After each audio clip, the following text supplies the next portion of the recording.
Welcome to Bala cars. இப்போ நீங்கள் பார்க்க போகிற கார் பார்த்தீங்கன்னா மகேந்திராவில் பொலீரோ அப்படிங்கிற காரை பற்றி தான் பார்க்க போகிறோம். வாங்க வீடியோக்குள்ளே போகலாம். கார் பார்த்தீங்கன்னா மகேந்திராவில் பொலீரோ, அதோட மாடல் பார்த்தீங்கன்னா 2011 மாடல். இதோட வேரியன்ட் பார்த்தீங்கன்னா SLX அப்படிங்கிற வேரியண்ட் தான். ஓனர் பார்த்தீங்கன்னா 3 ஓனர் வரும்ன்ருக்காங்க. இது ஒரு டீசல் வண்டி தான். கிலோமீட்டர் பார்த்தீங்கன்னா 1,65,000 கிலோமீட்டர் ரன்னிங் ஆகிருக்கு. கம்பெனி சர்வீஸ் ரெக்கார்டோட வண்டி வரும்ன்ருக்காங்க. இதுக்கு இன்சூரன்ஸ் பார்த்தீங்கன்னா 13/3/2025 வரைக்கும் இன்சூரன்ஸ் எடுத்து வச்சுருக்காங்க. தேர்ட் பார்ட்டிக்கு தான் எடுத்து வச்சுருக்காங்க. காரோட ப்ரைஸ் என்ன சொல்கிறாங்கன்னா 4,75,000 சொல்கிறாங்க. ரேட்டு குறைக்கணும்னு சொல்லியிருக்காங்க. குறைச்சி பேசி இந்த காரை பைப்பிங்கலாம்னு சொல்லியிருக்காங்க.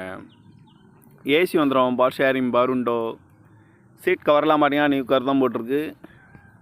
எஃப்சி பார்த்தீங்கன்னா 8/9/2026 வரைக்கும் எஃப்சி எடுத்து வச்சுருக்காங்க, இருக்குன்னு இருக்காங்க. கார் பார்க்க வேண்டிய இடங்கள் பார்த்தீங்கன்னா தர்சன் கார் ஈரோடு அப்படிங்கிற இடத்துல தான் அந்த கார் பார்க்க முடியும். TN 50R 77 70